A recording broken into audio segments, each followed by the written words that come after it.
Hello everyone, मेरा नाम राजेश कुमार सावरिया है। आज हम लोग क्लास 11th का अकाउंटेंसी स्टार्ट करने जा रहे हैं, पर उससे पहले हम लोगों को कुछ बेसिक बात करना है। बेसिक बात ये करना है कि बच्चों, क्लास 10th के बाद जब हम लोग अपना एक स्ट्रीम ऑप्ट करते हैं, आर्ट्स, कॉमर्स, साइंस, तो मेरा ये मानना है कि ये जो आर्ट्स स्ट्रीम होता है या जो साइंस स्ट्रीम होता है वो 10th के बाद कंटिन्यूएशन होता है। पर जब क्लास 10th के बाद आप 11th में कॉमर्स स्ट्रीम ऑप्ट करते हो तो ये एकदम नया स्ट्रीम होता है। यहाँ 0 लेवल से स्टार्ट करना होता है। हम लोग ऐसा समझ सकते हैं कि आज आप क्लास 11th का अकाउंटेंसी नहीं पढ़ रहे हो, आज आप वापस से नर्सरी क्लास में आ गए हो। आज आप कॉमर्स के नर्सरी सेक्शन में हो, क्लास 11th, और यहां पर हम लोग को 0 लेवल से स्टार्ट करना होगा। अगर आप इंग्लिश पढ़ते हो, ठीक है, तो इंग्लिश पढ़ते वक्त जब सेंटेंसेस रीड करते हो तो वो सेंटेंसेस का मीनिंग इसलिए समझ में आता है क्योंकि वहां पर दिए गए वर्ड्स का मीनिंग समझ में आता है। तो उसी तरीके से जब ये 11th के कॉमर्स में आज आप अकाउंटेंसी पढ़ने जा रहे हो तो अकाउंटेंसी भी तभी अच्छे से समझ में आएगा जब यहां पर जो टर्मिनोलॉजी यूज होता है उसका मीनिंग आपको एकदम क्रिस्टल क्लियर हो। और उसका मीनिंग क्रिस्टल क्लियर करने के लिए हम लोग सबसे पहले अपना बेस स्ट्रॉन्ग करेंगे और फिर सीखेंगे कि अकाउंटेंसी क्या होता है। तो आज हम लोग एक नया चैप्टर स्टार्ट करेंगे, हमारे सिलेबस में भी है, और उस नए चैप्टर का वेटेज 8 to 10 मार्क्स का है, ठीक है। और उस चैप्टर में हम लोग ये सीखेंगे कि कॉमर्स में, अकाउंटेंसी में आपको जो जो शब्द मिलेंगे उनका मीनिंग क्या होता है, ठीक है। तो आइए उसको हम लोग स्टार्ट करते हैं। ये हम लोग का फर्स्ट बेसिक चैप्टर भी है, एग्जाम पॉइंट ऑफ व्यू से भी इंपॉर्टेंट है, 8 से 10 मार्क्स का कवरेज भी होता है। एंड सेकेंडली, अगर इसको समझोगे तो ही आपको अकाउंटेंसी समझ में आना शुरू होगा। हम लोग आज तुरंत अकाउंटिंग स्टार्ट नहीं कर सकते, आज हम लोग तुरंत अकाउंटेंसी स्टार्ट नहीं कर सकते। रीजन बिंग, क्योंकि यहां पर जो वर्ड्स का इस्तेमाल होता है वो वर्ड्स का मीनिंग हम लोगों को समझ में नहीं आएगा अगर हम उससे पहले यहां पर यूज होने वाले टर्मिनोलॉजी को समझ नहीं लेते हैं। तो gradually it will take around 3 classes. ये 3 क्लासेस में हम लोग अकाउंटेंसी में होने वाले टर्मिनोलॉजी को अच्छे से इंटरप्रेट करेंगे, समझेंगे, ठीक है। और उसके बाद हम लोग अकाउंटिंग शुरू करेंगे। और एट द सेम टाइम ऐसा भी नहीं कि हम लोग टाइम पास कर रहे हैं, ये जो फर्स्ट 3 क्लास रहेगा इसका वेटेज 8 to 10 मार्क्स रहेगा। तो ये तो बहुत सस्ता काम हो गया कि हम लोग 3 क्लास स्पेंड करें और 10 मार्क्स का जुगाड़ हो गया। तो ये हम लोग के लिए और फायदे का सौदा है। अब चूंकि आप कॉमर्स लिए हो तो फायदे नुकसान इसके बारे में तो सोचना स्टार्ट करना ही होगा। तो आइए हम लोग अपना पहला चैप्टर स्टार्ट करते हैं जिसका नाम है बेसिक अकाउंटिंग टर्म्स। तो चलिए कॉपी में फ्रेश पेज में लिखिएगा बेसिक अकाउंटिंग टर्म्स।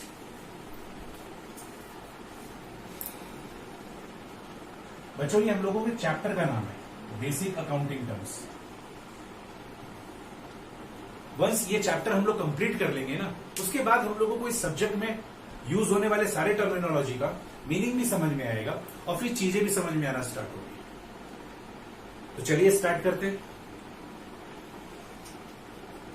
सबसे पहला वर्ड हम लोग सीखेंगे एक्सपेंसेस का मतलब।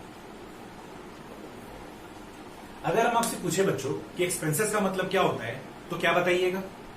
ट्राई करो, एक्सपेंसेस का मतलब क्या होता है? एकदम सिंपल लेमन भाषा में एक्सपेंसेस का मतलब क्या बोलोगे? खर्च। तो ये तो लेमन का मीनिंग है कि भाई हाँ, आम बोलचाल भाषा में एक्सपेंसेस का मतलब खर्च होता है। कुछ बच्चे लोग क्या करते हैं, एक्सपेंसेस का मीनिंग जब पूछा जाए तो वो लोग लॉसेस बोल देते हैं, नुकसान। नहीं, एक्सपेंसेस अलग चीज होता है, लॉस अलग चीज होता है। सबको अलग अलग सीखेंगे। पर सबसे पहले अगर बात किया जाए एक्सपेंसेस का तो सरल शब्दों में इसका मतलब क्या होता है? खर्च। तो अगर हम लोग एक्सपेंसेस वर्ड का मतलब समझे तो सरल शब्दों में मतलब होता है खर्च। बट हम लोगों को सरल शब्दों में इसको एक्सप्रेस नहीं करना है, वी हैव टू राइट इसका डेफिनेशन, ठीक है। तो आइए इसका डेफिनेशन समझते क्या होता है, पहले लिखते हैं फिर उसको डिस्कस करेंगे कि एक्सपेंसेस का मतलब क्या होता है। Expenses is the amount spent या incurred during a particular period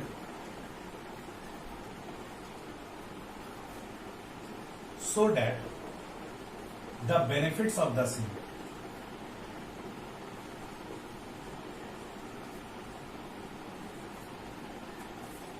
would be availed in same particular period। Copy करो बच्चों, साथ साथ में कॉपी करते चलो और समझते भी चलो।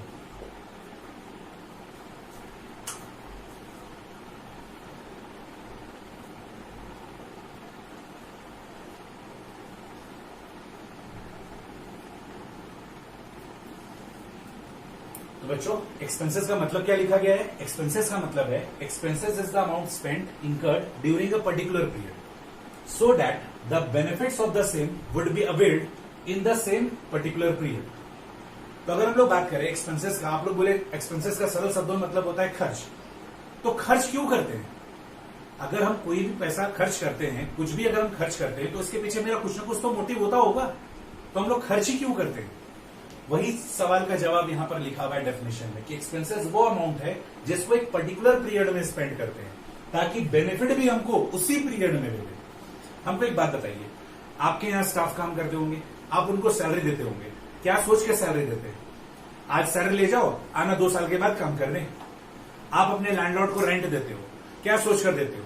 अभी रेंट ले लीजिए, आएंगे 10 साल के बाद रहने के लिए। ऐसा होता है क्या? बिल्कुल नहीं। हम कोई भी खर्चा करते हैं, हमको इमीडिएटली उससे बेनिफिट चाहिए।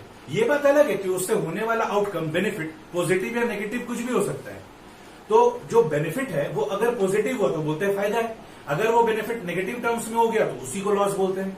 तो अगर हम लोग बात करें एक्सपेंसेस का, तो एक्सपेंसेस क्या है? एक्सपेंसेस वो अमाउंट है जिसको एक पर्टिकुलर पीरियड में इंकर करते हैं ताकि बेनिफिट भी हमको उसी पीरियड में मिले।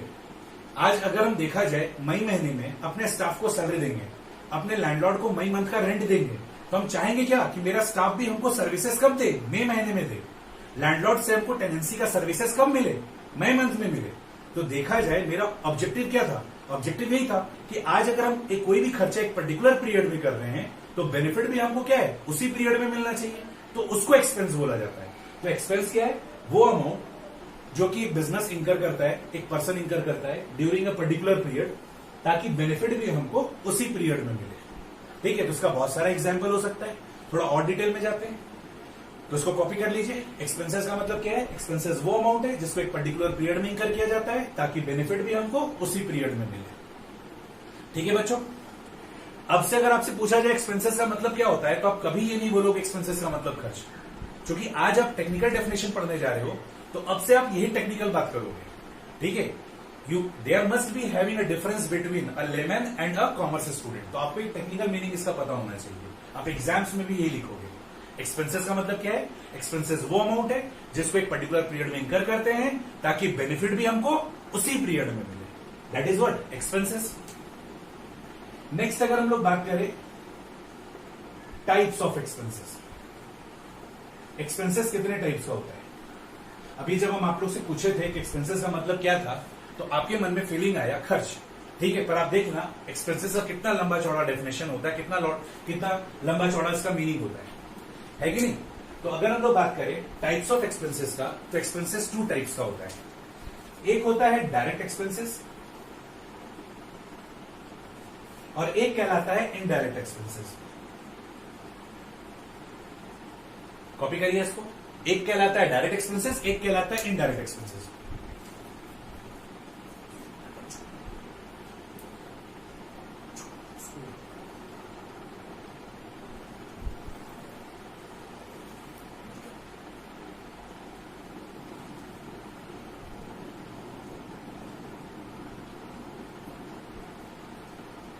अब अच्छा, अब समझते हैं डायरेक्ट एक्सपेंसेस क्या होता है और इनडायरेक्ट एक्सपेंसेस क्या होता है। डायरेक्ट एक्सपेंसेस का मतलब लिखेंगे all those expenses which are directly related with production and oblique or purchases of goods or services are called direct expenses. Direct expenses का मतलब है वो सारे का सारा खर्चा जो कि परचेजेस या प्रोडक्शन से रिलेटेड हो, वो सारे का सारा खर्चा क्या कहलाएगा? डायरेक्ट एक्सपेंसेस कहलाएगा। वो सारे का सारा खर्चा जो प्रोडक्शन या परचेजेस से रिलेटेड हो तो वो सारे का सारा खर्चा क्या कहलाएगा? डायरेक्ट एक्सपेंसेस कहलाएगा। इसको एग्जांपल से और अच्छे से समझते हैं। All those expenses which are directly related with production और परचेजेस ऑफ गुड्स और services are called direct expenses. इसके नीचे आप लोग लिखोगे बच्चों, हम ऊपर लिखते हैं। ठीक है, आप लोग इसके नीचे लिखोगे, हम ऊपर लिखते हैं।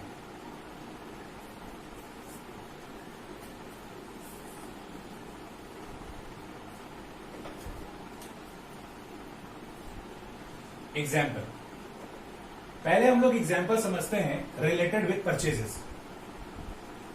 एग्जाम्पल रिलेटेड विथ परचेजेस जो कि डायरेक्ट एक्सपेंसेस में कवर्ड होता है। पहला एग्जाम्पल का अगर हम लोग बात करें, बेसिक एग्जाम्पल का, तो कैरेज बोले या कैरेज इनवर्ड बोले,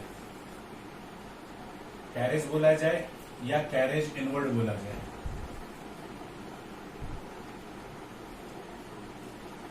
कार्टेज बोले या कार्टेज इनवर्ड बोले,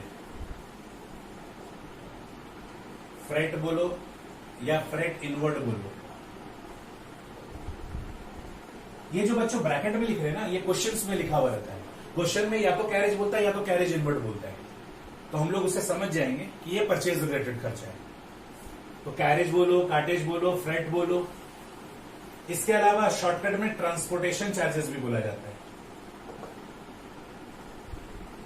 ट्रांसपोर्टेशन चार्जेस भी बोला जाता है। अब द थिंग इज कि इन सब में डिफरेंसेस क्या है, ये कैरेज क्या होता है, कार्टेज क्या होता है, फ्रेट क्या होता है, ट्रांसपोर्टेशन क्या होता है, इसको भी समझना है कि भाई इन सब शब्दों का मतलब क्या होता है। अच्छे से समझते हैं एकदम लाइट मोड में। सपोज मेरा टॉयज का बिजनेस है, ठीक है, हम टॉयज का बिजनेस करते हैं। रांची में मैन रोड में मेरा टॉय का शॉप है।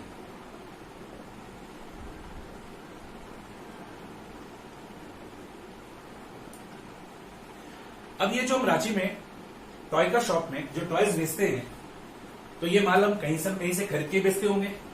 मेरा जो सप्लायर है वो दिल्ली का है, हम अपने सप्लायर दिल्ली से ये माल मंगवाते हैं, ठीक है। अच्छा, अब माल कैसे आएगा? ऑर्डर तो फोन पे कर देंगे, पेमेंट भी ऑनलाइन कर देंगे, पर क्या सामान ऑनलाइन आ जाएगा? सामान तो फिजिकली मूवमेंट के साथ आएगा। तो देखो बच्चों, प्रैक्टिकली होता क्या है, जब हम दिल्ली में अपने सप्लायर को फोन करेंगे कि भाई हमको ये सामान चाहिए, हम उसको ऑल्दो ऑनलाइन पेमेंट कर देंगे, पर माल कैसे आएगा? सबसे पहले ये जो मेरा दिल्ली वाला सप्लायर है, ये यहां से माल को पैक करके दिल्ली ट्रांसपोर्ट में भेजेगा। हर एरिया का अपना एक ट्रांसपोर्ट हब होता है, हर एरिया का अपना एक ट्रांसपोर्ट हब होता है। जैसे रांची में अपर बाजार में, वहां पर ट्रांसपोर्टेशन हब है, ठीक है। ऑल ओवर द इंडिया जहां कहीं भी ट्रक से माल आता है, तो वो सारे का सारा अपर बाजार में जलान रोड पे ट्रांसपोर्ट हब है, वहीं पर माल आता है। तो होगा क्या कि दिल्ली वाले सप्लायर को जब हम कांटेक्ट किए कि भाई हमको ये सब सामान चाहिए, तो वो माल को क्या करेगा, पैक करके सबसे पहले दिल्ली ट्रांसपोर्ट जो वहां का, जैसे सपोज करो ये चांदनी चौक में है शॉप, तो ये क्या करेगा, चांदनी चौक के आसपास का जो ट्रांसपोर्ट हब होगा, ये इस माल को पैक करके वहां भेजेगा। फिर ये माल वहां से रांची ट्रांसपोर्ट पे आएगा, और फिर ये माल वहां से मेरे शॉप में आएगा। इतना मूवमेंट करना पड़ता है। तो आप जो लोकल भाड़ा देते हो, लोकल भाड़ा, ठीक है, इसको आज कैरेज बोलते हैं और पहले जमाने में कार्टेज बोला जाता था। देखा जाए तो ये माल तो यहां पैक कर दिया, ठीक है। अब इस माल को यहां से यहां पर भेजा जाएगा, तो भेजने के लिए ट्रांसपोर्टेशन में खर्चा आएगा। तो आज इसको हम लोग कैरेज बोलते हैं, ठीक है। पहले कभी हम लोग इसको कार्टेज बोला करते थे, ठीक है। आप लोग ओल्ड जमाने का मूवी देखना, पुराने जमाने का मूवी देखना, वहां पर आपको मिलेगा कि एक हीरो है, गरीब माँ का बेटा है, ठेला से माल ढो रहा है। तो वो जो ठेला होता था जिससे वो माल ढोया करता था, उसी को पहले जमाने में कार्टेज बोला जाता था।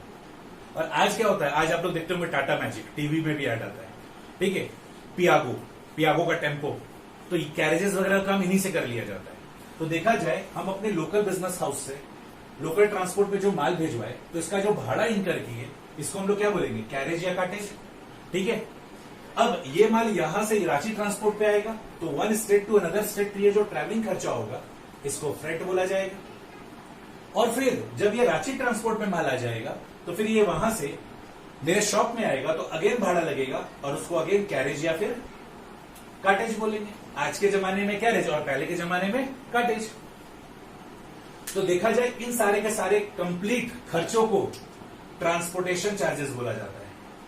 इस सारे के सारे कंप्लीट खर्चे को ट्रांसपोर्टेशन चार्जेस बोला जाता है। तो होता क्या है, दिल्ली वाले जो सप्लायर का शॉप है, वहां से दिल्ली ट्रांसपोर्ट का जो खर्चा लगा, डेट इज कैरेज या कार्टेज। फिर वहां से रांची ट्रांसपोर्ट में आया, डेट इज फ्रेट। और रांची ट्रांसपोर्ट से मेरे शॉप में आया, तो डेट इज कैरेज और कार्टेज। देखा जाए बच्चों, तो ये सारे का सारा खर्चा बी के बायर हमको इनकर करना पड़ेगा। जनरली सेलर ये सब खर्चा इनकर नहीं करता है, ठीक है। सेलर को हम ऑर्डर प्लेस कर दिए, अब ये सारे का सारा खर्चा मेरा ही बनेगा। तो अगर ये सारे का सारा खर्चा हमको पे करना है तो देखा जाए ये सारे का सारा खर्चा मेरे इनवर्ड की तरफ है। हम जो सामान खरीदे वो मेरी तरफ आ रहा है और ये खर्चा भी मेरी तरफ आ रहा है। दैट्स वाई यहां पर इनवर्ड इनवर्ड इनवर्ड लिखे। ठीक है, ये खर्चा मेरी ओर आया। तो इसी को बोला जाता है carriage inward, cottage inward, freight inward, carriage inward, cottage inward, इसी चीज को बोला जाता है। इनवर्ड नहीं लिखा रहेगा, केवल कैरेज लिखा जाएगा तो समझ जाना ये भी किससे रिलेटेड है, परचेज से ही रिलेटेड है। ऐसा कभी कभी हो सकता है कि ये वाला जो खर्चा है दिल्ली चांदनी चौक से दिल्ली ट्रांसपोर्ट का खर्चा, ठीक है, हो सकता है ये खर्चा मेरा सप्लायर दे दे, या फिर मान लो हम लोग ऐसा हाइपोथेटिकली अज्यूम कर लेते हैं कि सारा का सारा खर्चा सेलर दे रहा है। तो सेलर अगर ये सारे का सारा खर्चा इनकर कर रहा है तो क्या ये खर्चा प्रोडक्शन और परचेज से रिलेटेड है? नहीं। सेलर के पॉइंट ऑफ व्यू से अगर सोचा जाए तो ये जो सारे का सारा खर्चा वो इनकर कर रहा है, तो ना ही उसके लिए परचेज का खर्चा ना ही प्रोडक्शन का खर्चा है। तो अभी हम लोग डायरेक्ट एक्सपेंसेस का डेफिनेशन क्या पढ़े कि वो सारे का सारा खर्चा जो प्रोडक्शन और परचेज से रिलेटेड है वो डायरेक्ट एक्सपेंसेस है। इनडायरेक्ट एक्सपेंसेस में ये चीज पढ़ेंगे कि जो एकदम ट्रू इंडियन वाला डेफिनेशन है। बीइंग ए ट्रू इंडियन अगर आपसे पूछा जाए कि डायरेक्ट एक्सपेंसेस का डेफिनेशन क्या होता है तो आप क्या बोलोगे? Sir, all those expenses which are not direct expenses are called indirect expenses. हम लोग चाहे तो इसको लिख भी सकते हैं यहां पर कि all those expenses which are not direct expenses are called indirect expenses.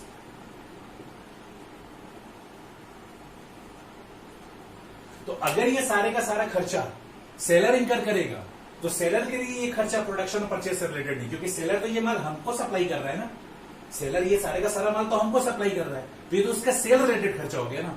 तो जो परचेज और प्रोडक्शन रिलेटेड खर्चा वो डायरेक्ट एक्सपेंसेस है और जो इनसे रिलेटेड नहीं है वो इनडायरेक्ट एक्सपेंसेस है। तो अगर हम लोग दिल्ली वाले के हिसाब से अगर बात करें, अगर ये बाय डिफॉल्ट अगर मान लो बाय द वे अगर ये खर्चा इनकर कर देता है तो फिर ये क्या कहलाएगा? इनडायरेक्ट एक्सपेंसेस कहलाएगा। अदरवाइज अगर ये सारे का सारा खर्चा बायर को ही झेलना पड़ता है, बायर ही सहता है ये सारे का सारा खर्चा, तो फिर ये डायरेक्ट एक्सपेंसेस कहलाता है। तो इसको कॉपी कर लो ताकि आपको एक पता होना चाहिए कि ट्रांसपोर्टेशन चार्जेस का कॉन्सेप्ट कैसा होता है। ठीक है, माल डायरेक्टली ऐसा नहीं होता कि उड़ के यहां आ जाता है। पहले ये माल यहां से उठकर ट्रांसपोर्ट हब में जाता है, फिर एक ट्रांसपोर्ट हब से माल दूसरे ट्रांसपोर्ट हब में आता है और फिर ये माल मेरे शॉप में आता है। तो ये सिस्टम होता है। तो this is the meaning of carriage, cartage, freight and transportation. इसको जल्दी से कॉपी कर लो।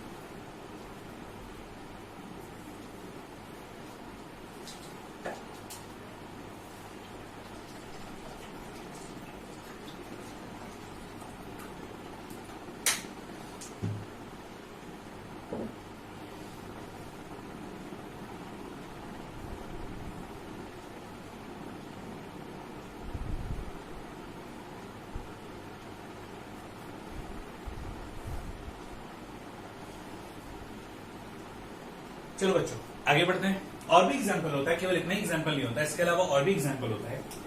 ठीक है, जैसे मान लीजिए अगर हम सामान विदेश से मंगाते हैं, हमको कोई सामान खरीदना है, गुड्स एंड सर्विसेज एक्वायर करना है। ठीक है, हम सपोज कोई गुड्स खरीद रहे हैं, विदेश से खरीद रहे हैं, तो उसके लिए भी हमको अपार्ट फ्रॉम दीज खर्चा इसके अलावा हमको एक और खर्चा इनकर करना पड़ता है जिसको हम लोग बोलते हैं इंपोर्ट ड्यूटी। ये इंपोर्ट ड्यूटी क्या होता है? इंपोर्ट ड्यूटी एक तरह का टैक्स है जो कि सेंट्रल गवर्नमेंट चार्ज करती है। होता क्या है बच्चों, इंडिया का जो पॉपुलेशन है ऐसा है कि यहां पर लोग अमीर हैं तो भयंकर वाले अमीर हैं और गरीब है तो भयंकर वाले गरीब है। यहां सो कॉल्ड मिडिल क्लास वाले लोग रहते हैं। अगर देखा जाए तो टॉप 10 अमीरों में इंडियंस लोग का नाम भी देखा जाएगा और अगर टॉप 10 गरीबों का नाम खोजोगे तो उसमें भी इंडियंस लोग ही पाए जाएंगे। तो होता क्या है कि जो वेल्दी लोग हैं वो लोग आराम से विदेश से सामान खरीद सकते हैं। इंडिया का देखा जाए तो जो डोमेस्टिक मार्केट होता है, यहाँ का जो प्रोडक्ट होता है वो लिटिल बिट कॉस्टली होता है और कुछ कुछ प्रोडक्ट ऐसा होता है जो विदेश में सस्ता होता है। अब ये वेल्दी वाले लोग क्या कर सकते हैं, ये लोग विदेश से सामान खरीदेंगे और खरीद के डोमेस्टिक मार्केट को हैम्पर कर देंगे। तो गवर्नमेंट क्या करती है, वैसे प्रोडक्ट को जो प्रोडक्ट डोमेस्टिक मार्केट को खराब कर सकता है, गवर्नमेंट क्या करती है वैसे प्रोडक्ट पे इंपोर्ट ड्यूटी लगा देती है। ठीक है, कि मान लीजिए वो सामान इंडिया में अगर 1000 रुपए का है, विदेश में मिल रहा है मान लो in terms of Indian currency मान लो वो सामान मिल रहा है 500 रुपए का, तो उस पर इतना टैक्सेस लगा देगी कि उसका कॉस्ट कुल मिलाकर 500 की जगह 1500 हो जाएगा, 2000 हो जाएगा। तो गवर्नमेंट क्या करती है, इंपोर्ट ड्यूटी को एज अ वेपन इस्तेमाल करती है वैसे जगह पर, वैसे गुड्स एंड सर्विसेज पे जिसके कारण हम लोग का डोमेस्टिक मार्केट हिट कर जाएगा। ठीक है, और जहां पर डोमेस्टिक जो कोई भी ऐसा प्रोडक्ट है जो हमारे डोमेस्टिक मार्केट में अवेलेबल नहीं है, उसमें फिर इंपोर्ट ड्यूटी उस तरीके से रिगरसली अप्लाई नहीं करती है। लगाती है पर हैवी वाला इंपोर्ट ड्यूटी नहीं लगाती है। तो यहां पर यही होता है कि वो सारे का सारा प्रोडक्ट जो डोमेस्टिक मार्केट में अवेलेबल है, तो ये वेल्दी लोग हमारे डोमेस्टिक मार्केट को खराब ना कर दे, इसलिए गवर्नमेंट उसके ऊपर इंपोर्ट ड्यूटी लगा देती है। तो अगर आप विदेश से सामान खरीदोगे तो खरीद रहे हो, और खरीदने के दौरान आप ये सब खर्चा भी करोगे और इंपोर्ट ड्यूटी भी दोगे, तो this becomes what, purchase related खर्चा। तो इंपोर्ट ड्यूटी भी क्या कहलाता है, डायरेक्ट एक्सपेंसेस, ये भी परचेज रिलेटेड खर्चा होता है।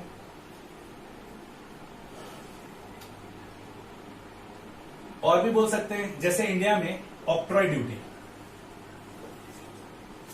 ऑक्ट्रॉय ड्यूटी भी लगता है। ये केवल इंडिया में महाराष्ट्र में लगता है, ठीक है, कि अगर आप महाराष्ट्र स्टेट से, अगर आपका सप्लायर महाराष्ट्र स्टेट में है और आप महाराष्ट्र स्टेट से माल मंगवा रहे हैं, तो आपको ऑक्ट्रॉय ड्यूटी इनकर करना पड़ता है, ठीक है। तो ये भी आपके परचेज कॉस्ट का पार्ट होता है।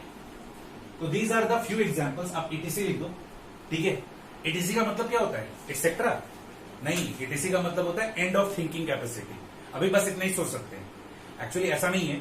अभी आप लोग जितना बर्दाश्त कर सकते हो हम बस उतना ही बताएंगे, फिर ग्रेजुअली धीरे धीरे धीरे धीरे हम लोग अपना जैसे जैसे स्टैंडर्ड हाई होता चला जाएगा, जैसे जैसे हम लोग का ग्रोथ होता चला जाएगा, हम लोग और भी चीज सीखेंगे। तो these are the few examples related with purchases. आइए हम लोग कुछ प्रोडक्शन रिलेटेड एग्जांपल का बात कर लेते हैं। इसको बिठा देते हैं, प्रोडक्शन रिलेटेड एग्जांपल लिखते हैं।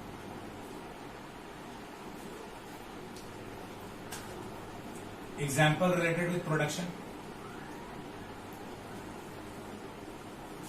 पहला तो एकदम फेमस एग्जाम्पल होता है वेजेस, मजदूरी। मजदूरी किसे देते हैं, मजदूरी किनको देते हैं?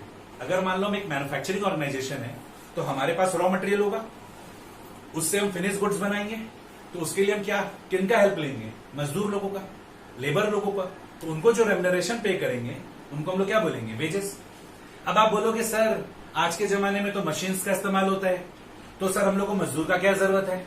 आज के जमाने में जब मशीन का इस्तेमाल हो जाता है तो हम लोगों को वेजेस का जरूरत नहीं है, हम लोग को ये खर्चा इनकर करने की आवश्यकता नहीं है। तो आप गलत सोचते हो।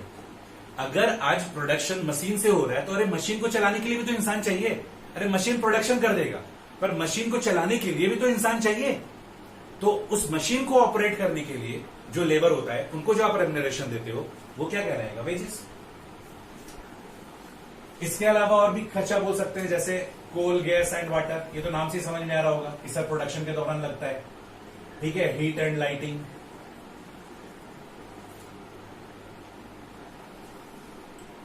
All factory related expenses, in short हम लोग बोल सकते हैं।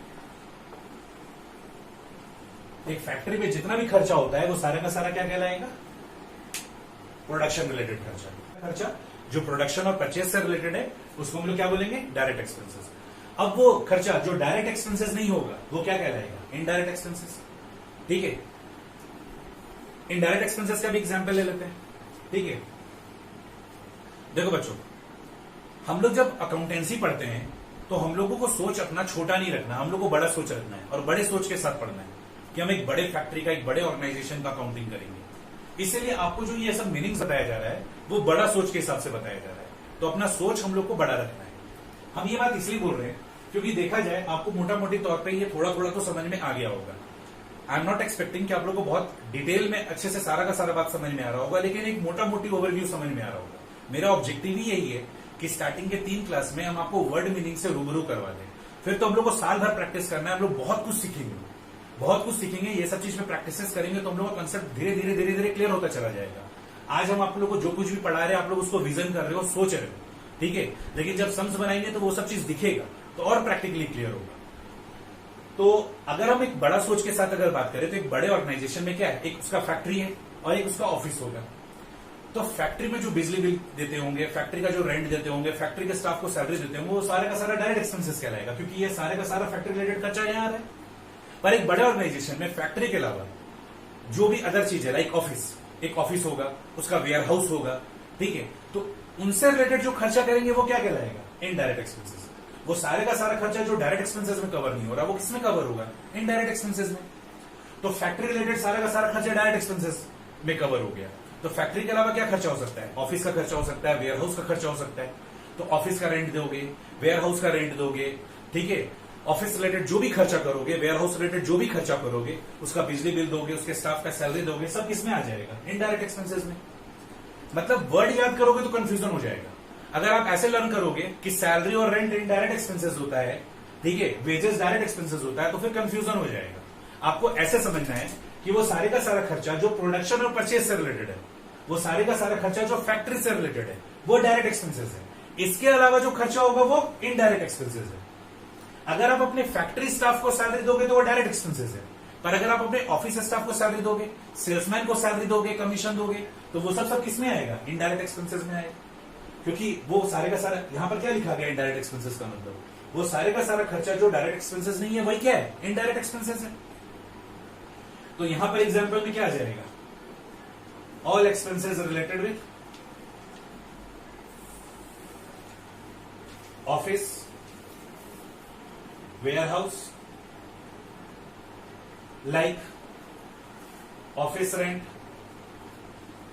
ऑफिस इलेक्ट्रिसिटी चार्जेस,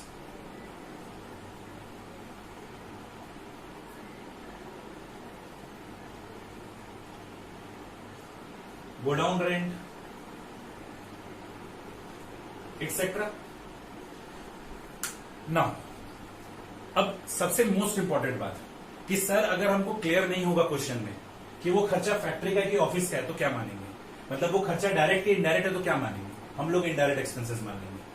अगर आपको खर्चे के बारे में क्लैरिटी नहीं है, जैसे मान लो क्वेश्चन बोला आपको रेंट, तो रेंट तो फैक्ट्री का भी हो सकता है, ऑफिस का भी हो सकता है, गोडाउन का भी हो सकता है। क्वेश्चन साइलेंट रहेगा तो मान लेंगे इनडायरेक्ट एक्सपेंसेस, वो ऑफिस का है या वेयर हाउस का है। ठीक है, अपना कुछ अजम्पशंस रहता है अकाउंटेंसी में। प्रैक्टिकल लाइफ में तो आपको क्रिस्टल क्लियर पता ही रहेगा कि भाई आप क्या चीज का रेंट दे रहे हो, पर हम लोग का ये जो थियोरिटिकल लाइफ है उसमें कुछ कुछ हम लोग को अजम्पशंस लेके चलना पड़ता है। तो ये उनमें से एक अजम्पशंस है कि अगर क्वेश्चन साइलेंट होगा तो हम लोग एक्सपेंसेस को इनडायरेक्ट एक्सपेंसेस मानकर चलेंगे।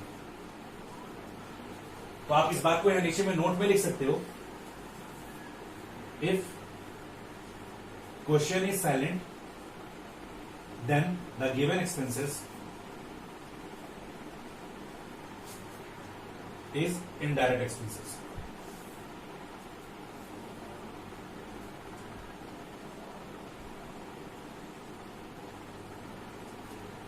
जैसे मान लो आपको क्वेश्चन बोलते हैं जनरल एक्सपेंसेस, खुदरा खुदरी खर्चा, मिसलेनियस एक्सपेंसेस, तब क्या करें? तब तो दिक्कत हो जाएगा। तो कोई टेंशन वाला बात नहीं। अगर आपको खर्चों का क्लैरिटी नहीं लग रहा है कि खर्चा किस चीज का है, तो आप उसको इनडायरेक्ट एक्सपेंसेस मान लो। तो अभी तक का समरी क्या है? एक्सपेंसेस का मतलब क्या होता है? एक्सपेंसेस का मतलब होता है वो सारे का सारा अमाउंट जो कि आप एक पर्टिकुलर पीरियड में इंकर करते हैं ताकि उसका बेनिफिट भी हमको उसी पीरियड में मिले। खर्चे दो तरह का होता है, डायरेक्ट और इनडायरेक्ट। वो सारे का सारा खर्चा जो प्रोडक्शन और परचेज से रिलेटेड होता है उसको डायरेक्ट एक्सपेंसेस बोलते हैं, और वो सारे का सारा खर्चा जो डायरेक्ट एक्सपेंसेस नहीं है वो इनडायरेक्ट एक्सपेंसेस कहलाता है। और क्वेश्चन में अगर आपको ये क्लियर नहीं हो रहा है कि वो खर्चा परचेज और प्रोडक्शन से रिलेटेड है या नहीं है, तो फिर उसको क्या मान लेंगे? इनडायरेक्ट एक्सपेंसेस मान लेंगे। यहां तक कॉपी कर लीजिए।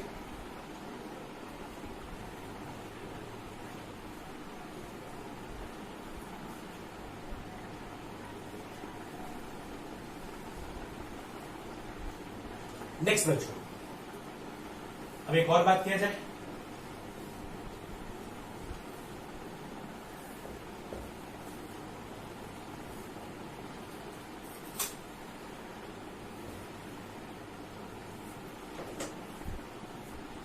जैसा कि अभी हम लोग डेफिनेशन में पढ़े कि एक्सपेंसेस क्या होता है? अमाउंट स्पेंट और इनकर्ड। मतलब एक्सपेंसेस के लिए पैसा का क्या होता है? आउटफ्लो होता है, मनी का आउटफ्लो होता है।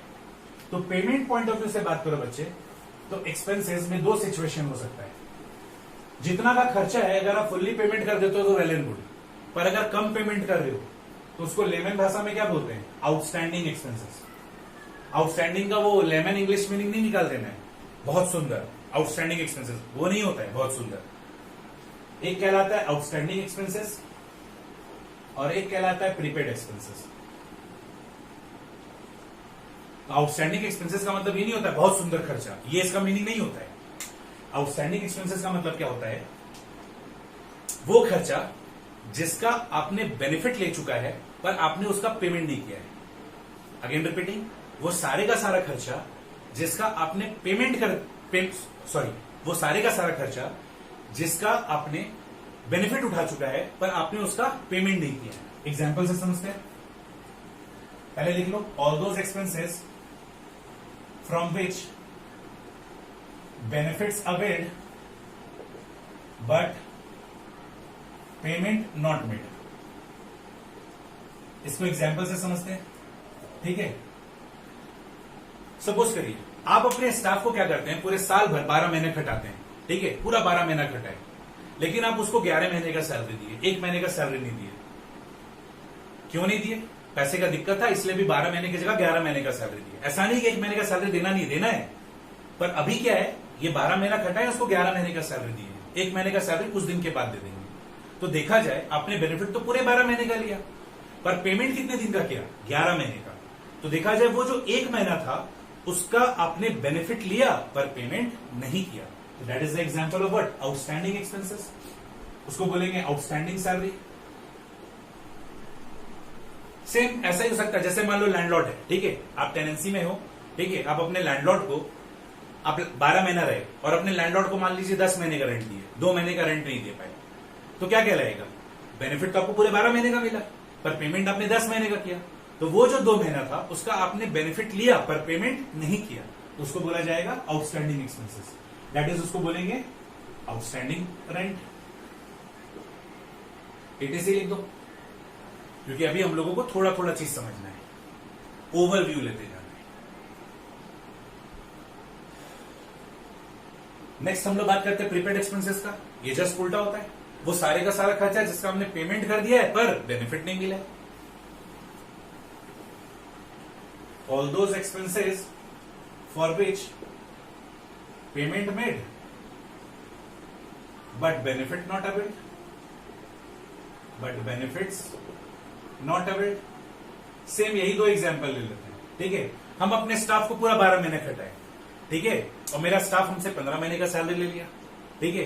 देखा जाए तो अब अगर मेरे अंडर स्टाफ काम करता है, धीरे धीरे हम लोगों में एक इमोशनल अटैचमेंट हो जाता है। फिर कल ना दिन अगर उसको पैसे का ज्यादा जरूरत होता है तो बीइंग एन एम्प्लॉयर हम अपने एम्प्लॉय को क्या करते हैं? रेम्युनरेशन देते हैं। अगर उसका कोई एक्स्ट्रा डिमांड होता है तो उसको पूरा करते हैं। अब हुआ क्या कि वो मेरे यहाँ 12 महीने खटा, पर उसको पैसे का दिक्कत था, वो उनसे 15 महीने का सैलरी ले लिया। तो देखा जाए हमने उससे बेनिफिट पूरा 12 महीने का लिया पर पेमेंट 15 महीने का किया। तो अगर वो 3 महीने का बात करे तो उस 3 महीने का हमने पेमेंट किया पर बेनिफिट नहीं मिला। पर ऐसा थोड़ी कि बेनिफिट नहीं मिलेगा, बेनिफिट मिलेगा, बेनिफिट मिलेगा। वो बाद में मेरे अंडर काम करेगा, ठीक है, और काम करके क्या करेगा? उस पैसे को अपने तनख्वाह से एडजस्ट करवा देगा। ऐसा नहीं होगा कि वो मेरे यहाँ 15 महीना काम किया, सॉरी 12 महीना काम किया, 15 महीने का रेम्युनरेशन लिया, ठीक है, तो वो 3 महीने का पैसा हमको रिटर्न कर देगा। ऐसा नहीं होगा। वो मेरे अंडर कंटिन्यू काम करेगा और धीरे धीरे ग्रेजुअली वो अपना सैलरी में से उस एडवांसेस को एडजस्ट कराता चला जाएगा। तो उसको क्या बोलेंगे? Prepaid salary. सेम रेंट में भी हो सकता है। आप 12 महीना रहे और लैंडलॉर्ड को 14 महीने का रेंट दे दिए, तो 2 महीने का आपने क्या किया? एक्स्ट्रा पेमेंट कर दिया। तो वो 2 महीने के लिए क्या आपने पेमेंट तो किया पर बेनिफिट नहीं मिला, तो बेनिफिट में मिलेगा। आप रहिए, कंटिन्यू करिए, टेनेंसी आप अपने एंजॉय करिए, वो आपके रेंट के साथ क्या होता जाएगा? एडजस्ट होता चला जाएगा। तो that is what? Prepaid rent. तो अगर पूरे के पूरे एक्सपेंसेस को समराइज करें तो यहां तक था ये समरी का डेफिनेशन। ये था पॉइंट नंबर 1, एक्सपेंसेस का मतलब। तो एक्सपेंसेस का मतलब क्या क्या चीज सीखे? वो अमाउंट जो कि पर्टिकुलर पीरियड में हम इंकर करते हैं ताकि बेनिफिट भी हमको उसी पीरियड में मिले, ठीक है। दूसरा, एक्सपेंसेस 2 तरह का होता है, डायरेक्ट एक्सपेंसेस और इनडायरेक्ट एक्सपेंसेस। वो सारे का सारा खर्चा जो प्रोडक्शन और परचेज से रिलेटेड है वो डायरेक्ट एक्सपेंसेस है, और जो डायरेक्ट एक्सपेंसेस नहीं है वो इनडायरेक्ट एक्सपेंसेस है। और फिर इन खर्चों का जब पेमेंट करते हैं तो 2 अलग तरह का सिचुएशन क्रिएट होता है। That is, one is outstanding expenses and another is prepaid expenses. Outstanding expenses क्या होता है? वो सारे का सारा खर्चा जिसका आपने बेनिफिट ले लिया है पर पेमेंट नहीं किया है, और वो सारे का सारा खर्चा जिसका आपने पेमेंट कर दिया पर बेनिफिट नहीं लिया, उसको क्या बोलेंगे? Prepaid expenses. तो these are the technical meanings. आपको ये सब कीवर्ड्स याद करना है। कीवर्ड्स कैसे याद करेंगे? एक्सपेंसेस का मतलब कैसे याद करेंगे कि भाई एक्सपेंसेस का मतलब होता है वो अमाउंट जिसको एक पर्टिकुलर पीरियड में इंकर किए ताकि उसका बेनिफिट भी हमको उसी पीरियड में मिले। डायरेक्ट एक्सपेंसेस का मतलब वो सारे का सारा खर्चा जो प्रोडक्शन और परचेज से रिलेटेड है वो डायरेक्ट एक्सपेंसेस है, और जो खर्चा डायरेक्ट एक्सपेंसेस नहीं है वो खर्चा इनडायरेक्ट एक्सपेंसेस है। वो सारे का सारा खर्चा जिसका हमने बेनिफिट ले लिया है पर पेमेंट नहीं किया है, आउटस्टैंडिंग एक्सपेंसेस है। और वो सारे का सारा खर्चा जिसका हमने पेमेंट कर दिया है पर बेनिफिट नहीं मिला है, दैट इज प्रीपेड एक्सपेंसेस। ना, अब एक छोटा सा वर्ड और डिस्कस करना है। What is the difference between advance and prepaid? Advance और प्रीपेड में क्या फर्क है? ठीक है, जैसे अभी हमने थोड़ी देर पहले एक एडवांस वर्ड भी यूज किया था, तो उन दोनों में फर्क क्या होता है? एडवांस और प्रीपेड में क्या फर्क होता है? देखो एडवांस का मतलब क्या होता है, दोनों में एकदम कंसेप्चुअल डिफरेंस है। एडवांस का मतलब क्या होता है? एनी अमाउंट रिसीव्ड और paid before entering into any agreement, किसी एग्रीमेंट में एंटर करने से पहले कोई पैसा लेते या देते हैं तो उसको एडवांस बोलते हैं। किसी एग्रीमेंट में एंटर करने से पहले आप जो पैसा लेते हो या देते हो उसको क्या बोलते हैं? एडवांस बोलते हैं। और प्रीपेड का मतलब क्या होता है? Any excessive amount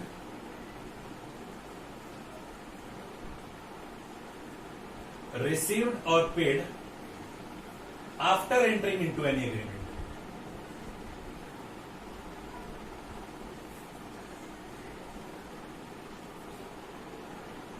Is called prepaid. अब जैसे सपोज करो हम अपने पढ़ाने के लिए एक प्रेमाइसेस रेंट पे लेते हैं, तो लैंडलॉर्ड क्या बोलेंगे कि रेंट पे तो हम आपको प्रेमाइसेस दे देंगे, लेकिन आपको 3 महीने का सैलरी एडवांस देना पड़ेगा। मतलब आपको रेंट एग्रीमेंट साइन करने से पहले 3 महीने का एडवांसेस देना पड़ेगा, उसके बाद हम आपको ये प्रॉपर्टी लेट आउट कर देंगे। तो वो क्या था? एडवांस। अब हम एडवांसेस दे दिए, टेनेंसी एंजॉय कर रहे हैं, हम अपना बिजनेस यहां पे कैरी ऑन कर रहे हैं। अब कुछ दिन के बाद लैंडलॉर्ड आते हैं और हमसे ये कहते हैं कि हमको 2 महीने का रेंट एक्स्ट्रा चाहिए, तो वो मेरे लिए क्या कहलाएगा? प्रीपेड। क्योंकि देखा जाए तो हम नॉर्मली टेनेंसी लेने से पहले तो एडवांसेस दे चुके हैं, अब उसके बाद हम अपना नॉर्मली बिजनेस कंटिन्यू किए। अब जब हमसे लैंडलॉर्ड डिमांड किया कि नहीं 2 महीने का रेंट हमको और चाहिए, तो उसके लिए हमने जो पैसा दिया that will be what? Prepaid. That is excessive amount and received और paid after entering into an agreement. इसको क्या बोला जाता है? प्रीपेड बोला जाता है। This is the conceptual difference between advance and prepaid. ठीक है, कॉपी कर लो।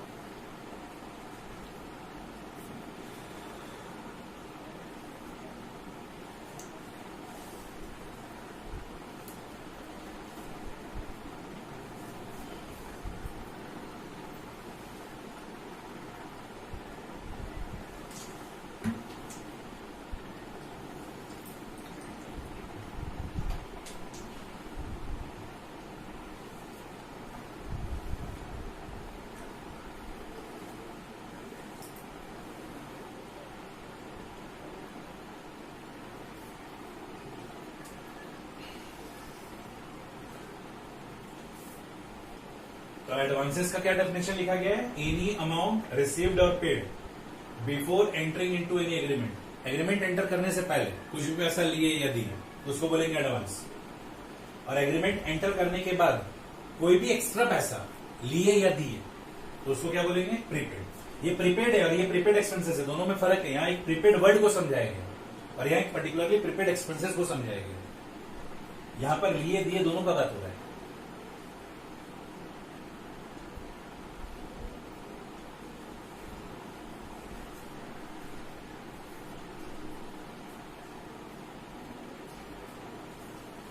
तो ये था बच्चों एक्सपेंसेस का मतलब।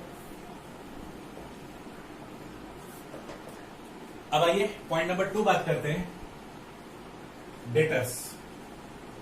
और पॉइंट नंबर 3 क्रेडिटर्स। डेटर्स का मतलब क्या होता है?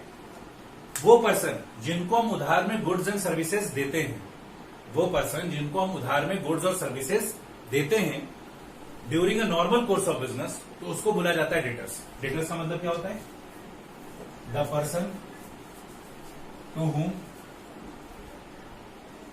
goods or services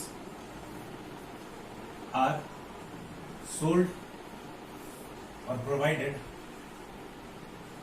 on credit during normal course of business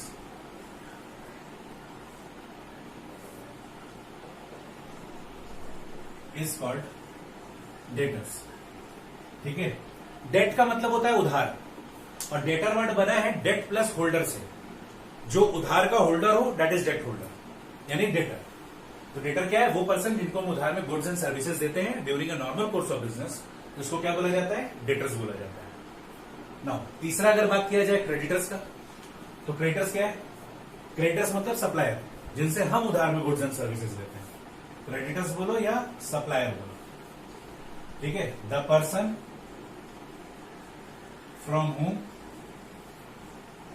goods और सर्विसेज आर परचेज्ड और टेकन ऑन क्रेडिट, और ये सबसे इंपॉर्टेंट लाइन है, during normal course of business.